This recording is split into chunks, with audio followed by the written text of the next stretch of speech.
ദൈവത്തിൻ്റെ വിലയേറിയ നാമം എന്നും എന്നേക്കും വാഴ്ത്തപ്പെടുമാറാകട്ടെ. വീണ്ടും വരുന്നവനായ കർത്താവായ യേശു ക്രിസ്തുവിൻ്റെ നിസ്തുല്യ നാമത്തിലുള്ളതായ സ്നേഹവന്ദനം എല്ലാവർക്കും അറിയിച്ചു കൊള്ളുകയാണ്. വീണ്ടും ഈ പ്രഭാതത്തിങ്കൽ രാവിലെ ദൈവവചനമായിട്ട് അല്പസമയം പ്രഭാതം ധ്യാന ചിന്തയോടുള്ള ബന്ധത്തിലായിരിക്കാൻ കർത്താവ് തന്ന സാവകാശത്തെ ഓർത്ത് ദൈവത്തെ സ്തുതിക്കുന്നു.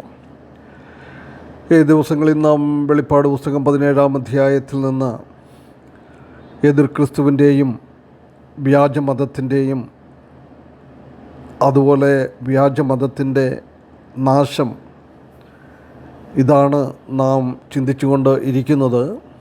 1 മുതൽ 14 വരെയുള്ളതായ വാക്യങ്ങൾ നാം കഴിഞ്ഞ ദിവസങ്ങളിൽ ചിന്തിക്കുകയുണ്ടായി. ഇന്ന് നമുക്ക് 15-16 വാക്യത്തിലേക്ക് ഒന്ന് നോക്കാം. 15-ാമത്തെ വാക്യത്തിൽ ഇപ്രകാരമാണ് പറയുന്നത്. വെളിപ്പാട് പുസ്തകം 17-ാം അധ്യായം 15-ാം വാക്യം. പിന്നെ അവൻ എന്നോട് പറഞ്ഞത്, നീ കണ്ടതും വേഷിയിരിക്കുന്നതുമായ വെള്ളം വംശങ്ങളും പുരുഷാരങ്ങളും ജാതികളും ഭാഷകളും അത്രേ. വെളിപ്പാട് 17-ന്റെ 1 മുതൽ 7 വരെയുള്ളതായ വാക്യങ്ങൾ സ്ത്രീയെക്കുറിച്ചുള്ള, അതായത് വ്യാജമതം, അതിൻ്റെ വിശദീകരണവും 8 മുതൽ 14 വരെയുള്ളതായ വാക്യങ്ങൾ മൃഗത്തെക്കുറിച്ച്, അതായത് എതിർ ക്രിസ്തുവിനെക്കുറിച്ചുള്ളതായ വിശദീകരണവുമാണ് അടങ്ങിയിരിക്കുന്നത്. എന്നാൽ 15 മുതൽ 18 വരെയുള്ളതായ വാക്യങ്ങളിൽ സ്ത്രീയുടെ അല്ലെങ്കിൽ കള്ളപ്രവാചകൻ്റെ അഥവാ വ്യാജമതത്തിൻ്റെ നാശത്തെക്കുറിച്ച് പറയുന്നു. പെരുവെള്ളത്തിന്മേലെ ഇരിക്കുന്ന മഹാവേശിയുടെ ന്യായവിധി കാണിച്ചു തരാമെന്ന് ദൂതൻ യോഹന്നാനോട് 2-ാം വാക്യത്തിൽ പറഞ്ഞു. അത് തുടർന്ന് സംഭവിക്കുന്നതാണ് ഈ വാക്യങ്ങളിൽ നാം കാണുന്നത്. 7 തലയും 10 കൊമ്പും ദൂഷണനാമങ്ങൾ നിറഞ്ഞതുമായ മൃഗത്തിന്മേൽ സഞ്ചരിക്കുന്ന സ്ത്രീ, 3-ാം വാക്യത്തിൽ നാം കാണുന്നത് കണ്ട ആ സ്ത്രീ, അത് പെരുവെള്ളത്തിന്മീതെയും ഇരിക്കുന്നതായിട്ട് 2-ാമത്തെ വാക്യത്തിൽ യോഹന്നാൻ കണ്ടു. പെരുവെള്ളത്തിൻ്റെ വിശദീകരണമാണ് ദൂതൻ യോഹന്നാന് മനസ്സിലാക്കി കൊടുക്കുന്നത്. വംശങ്ങളും ജാതികളും ഭാഷകളും എന്ന വിശേഷണം വെളിപ്പാട് പുസ്തകത്തിൽ ആവർത്തിച്ച് പറഞ്ഞിരിക്കുന്നത് സകല ഭൂജാതികളെയും ഉൾക്കൊള്ളിക്കുന്ന പ്രയോഗമാണ്. 5-ന്റെ 9, 7-ന്റെ 9, 10-ന്റെ 11, 13-ന്റെ 7, 14-ന്റെ 6, ഇപ്പോൾ നാം വായിച്ച 17-ന്റെ 15.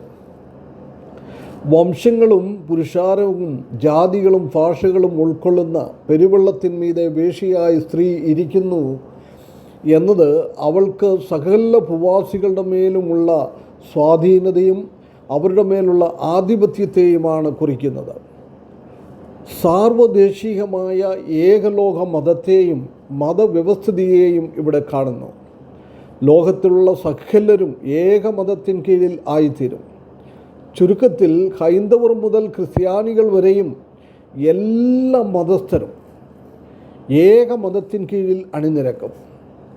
ഓം മുതൽ ആമേൻ വരെയുള്ളതായ അവരുടെ സൂക്തങ്ങൾ ഒരുമിച്ച് ഉരുവിട്ട് ഒരു ജാതി, ഒരു മതം, ഒരു ദൈവം എന്ന മേലെഴുത്തിൽ സകലരും ആകർഷിക്കപ്പെടും.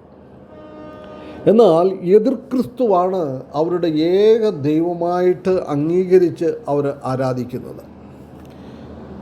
അതിനുശേഷം 16-ാമത്തെ വാക്യത്തിൽ നാം കാണുന്നത്, നീ കണ്ട 10 കൊമ്പും മൃഗവും വേശ്യയെ ദ്വേഷിച്ച് ശൂന്യവും നഗ്നവുമാക്കി അവളുടെ മാംസം തിന്നുകളയും, അവളെ തീ കൊണ്ട് ദഹിപ്പിക്കുകയും ചെയ്യും. മഹാപീഡന കാലത്ത് ഏറ്റവും പ്രസിദ്ധമാക്കുകയും ഭൂവാസികളുടെ മേൽ സമ്പൂർണ്ണ ആധിപത്യം പുലർത്തുകയും വ്യാജമതം പൂർണ്ണമായി നശിക്കുവാനിടയാകുന്ന സാഹചര്യമാണ് ഇവിടെ ദൂതൻ വിശദീകരിക്കുന്നത്. മൃഗത്തിൻ്റെ തലയിൽ കണ്ട 10 കൊമ്പിനാൽ സ്ത്രീ എന്ന വ്യാജമതം നിശേഷം നശിപ്പിക്കപ്പെടുന്നു. സ്ത്രീ നേരിടുന്ന ന്യായവിധി ദൂതൻ ഇവിടെ പ്രസ്താവിക്കുകയാണ്.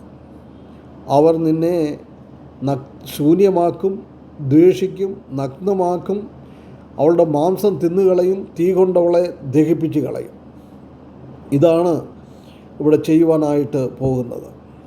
ലോകവ്യാപകമായി ബാബിലോണിയൻ മർമ്മങ്ങൾ വ്യാപിപ്പിക്കുകയും സകലരെയും അവളുടെ വേശ്യാവൃത്തിയിൽ പങ്കാളികളാക്കുകയും ചെയ്ത മഹതിയാം ബാബിലോൺ എന്ന മഹാവേശ്യയുടെ അന്ത്യം അവൾ കൂട്ടുകൂടിയവരിൽ തന്നെ നിർവഹിക്കപ്പെടുന്നു. വെളിപ്പാട് പുസ്തകം 13-ാം അധ്യായത്തിൽ സമുദ്രത്തിൽ നിന്ന് കയറി വന്ന ഒന്നാം മൃഗത്തെ സകലരും നമസ്കരിക്കുവാനും ആരാധിക്കുവാനും രണ്ടാം മൃഗമാണ് നിർദ്ദേശിക്കുന്നത്. അതായത് എതിർ ക്രിസ്തുവിനെ വണങ്ങുവാൻ കള്ളപ്രവാചകൻ അഥവാ വ്യാജമതം നിർദ്ദേശിക്കുന്നു. എന്നാൽ 17-ാം അധ്യായത്തിൽ ഒന്നാം മൃഗമായ എതിർ ക്രിസ്തു രണ്ടാം മൃഗത്തെ പ്രതിനിധാനം ചെയ്യുന്ന സ്ത്രീയെ ചുമക്കുന്ന കാഴ്ചയാണ് കാണുന്നത്. എതിർ ക്രിസ്തുവിന് തൻ്റെ ദുഷ്ടപരിപാടികൾ പൂർത്തീകരിക്കുവാൻ അന്നത്തെ മതത്തിൻ്റെ സഹായം അനിവാര്യമായതിനാലാണ് മതത്തെ ചുമക്കുന്നത്. എന്നാൽ അവൻ്റെ ഇഷ്ടം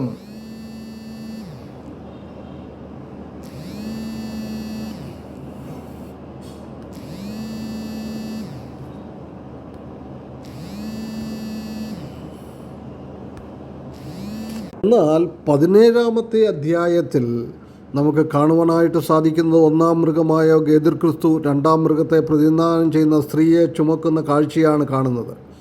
എതിർ ക്രിസ്തു തൻ്റെ ദുഷ്ടപരിപാടികൾ പൂർത്തീകരിക്കുവാൻ തക്കവണ്ണം അന്നത്തെ മതത്തിൻ്റെ സഹായം അനിവാര്യമായതിനാലാണ് മതത്തെ ചുമക്കുന്നത്. എന്നാൽ അവൻ്റെ ഇഷ്ടം വിജയത്തിലെത്തുന്ന സാഹചര്യമുണ്ടാകുമ്പോൾ വ്യാജമതത്തെ തലയിൽ നിന്ന് കുടഞ്ഞ് താഴെയിട്ട് ചവിട്ടി മെതിച്ച് കൊല്ലുന്നു.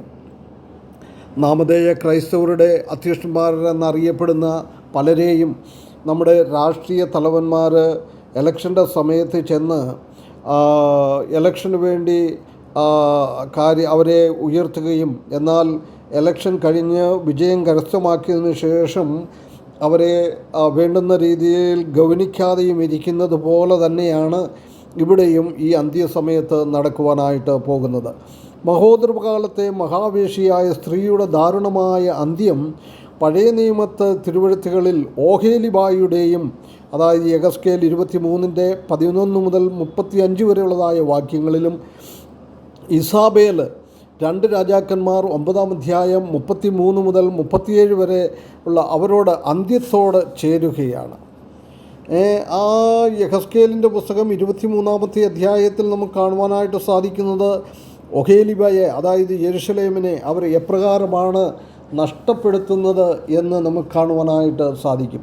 അതുപോലെ തന്നെ 2 രാജാക്കന്മാരുടെ 9-ാം അധ്യായത്തിൽ എപ്രകാരമാണ് ആ ഇസാബേലിനെ അവർ നശിപ്പിച്ച് കളയുന്നത് എന്നും നമുക്കിവിടെ കാണുവാനായിട്ട് സാധിക്കും.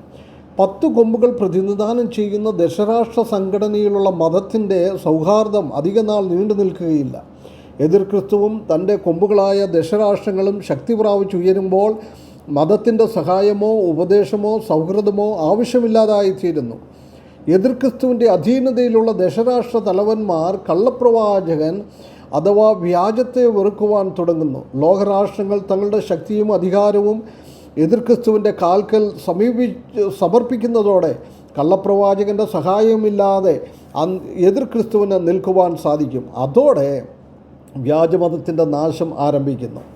എതിർ ക്രിസ്തു തൻ്റെ മ്ലേച്ഛ വിഗ്രഹം ദൈവാലയത്തിൽ സ്ഥാപിക്കുകയും അതിനെ മാത്രം ആരാധിക്കണമെന്ന് സകലരോടും കൽപ്പിക്കുകയും ചെയ്യും. ഇതുവരെയും സ്ത്രീയെ ചുമന്നുകൊണ്ട് നടന്ന 10 കൊമ്പുള്ള മൃഗം ഇപ്പോൾ സ്ത്രീയെ നശിപ്പിക്കുവാനായി തയ്യാറെടുക്കുന്നു. തലയിൽ നിന്ന് സ്ത്രീയെ തള്ളിയിടുക മാത്രമല്ല, അവളെ ശൂന്യവും നഗ്നവുമാക്കുന്നു. അവൾ ധരിച്ചിരുന്ന കണ്ണഞ്ചിപ്പിക്കുന്ന ധൂമ്രവസ്ത്രം കടിഞ്ചുവപ്പും വസ്ത്രവും ഉരിഞ്ഞു കളയുന്നു. ഈ വിധത്തിൽ അവളെ ശൂന്യവും നഗ്നവുമാക്കിയ ശേഷം അവളുടെ മാംസം തിന്നുകളയും. അതിനുശേഷം അവളെ ഒരംശം പോലും ശേഷിക്കാതെ അവളുടെ മാംസം തീ കൊണ്ട് ദഹിപ്പിച്ച് കളയുകയും ചെയ്യും. സാത്താനോട് കൂട്ടുകൂടുന്നവർക്ക് എക്കാലത്തും സംഭവിക്കുന്നത് ഇത് തന്നെയാണ്. സ്ത്രീയെ ശൂന്യവും നഗ്നയും ആക്കുകയും മാംസം തിന്നുകളയുകയും തീ കൊണ്ട് ദഹിപ്പിക്കുകയും ചെയ്യുന്നത് കാണിക്കുന്നത് അന്നത്തെ വ്യാജമതത്തിൻ്റെ മേലുണ്ടാകുന്ന അതിക്രൂരമായ പീഡകളും ആക്രമണങ്ങളുമാണ്. ശൂന്യവും നഗ്നവും ആക്കുമെന്നത് വ്യാജസഭയ്ക്കുണ്ടാകുന്ന അപമാനത്തെയും മാംസം തിന്നുകളയുമെന്നത് അവളുടെ സകല സമ്പാദ്യങ്ങളും ചൂഷണം ചെയ്യപ്പെടുമെന്നും തീ കൊണ്ട് ദഹിപ്പിക്കും എന്നത് ഒരിക്കലും എഴുന്നേറ്റ് വരാതെ വണ്ണം പൂർണ്ണമായി നശിപ്പിക്കപ്പെടുമെന്നതിനെയും കുറിക്കുന്നു. ഒരിക്കൽ എതിർ ക്രിസ്തുവിൻ്റെ വിഗ്രഹമുണ്ടാക്കി സകലരും അതിനെ ആരാധിക്കുമെന്ന് ലോകത്തോട് ആവശ്യപ്പെടുകയും അത് കൂട്ടാക്കാതെ വിശുദ്ധന്മാരെ ഒന്നടങ്കം കൊല്ലുന്നതിനും സ്ത്രീയായ വ്യാജമതം കൂട്ടുനിന്നതാണ്. വാളെടുക്കുന്നവൻ വാളാൽ നശിക്കുമെന്ന പോലെയും വിതയ്ക്കുന്നത് തന്നെ കൊയ്യുമെന്ന പോലെയും ഇപ്പോൾ സ്ത്രീയും വഞ്ചിക്കപ്പെട്ട് അതേ ശിക്ഷാവധിയിൽ സ്വയം ആകുകയാണ് ചെയ്യുന്നത്. അവളുടെ നാശം എപ്രകാരമാണ് എന്ന് കാണുന്നു. ബാക്കിയുള്ളതായ കാര്യങ്ങൾ 17-18 വാക്യങ്ങളിൽ നമുക്ക് വീണ്ടും കാണുവാനായിട്ട് സാധിക്കും. ദൈവത്തിൻ്റെ വിലയേറിയ നാമം എന്നും എന്നേക്കും വാഴ്ത്തപ്പെടുമാറാകട്ടെ.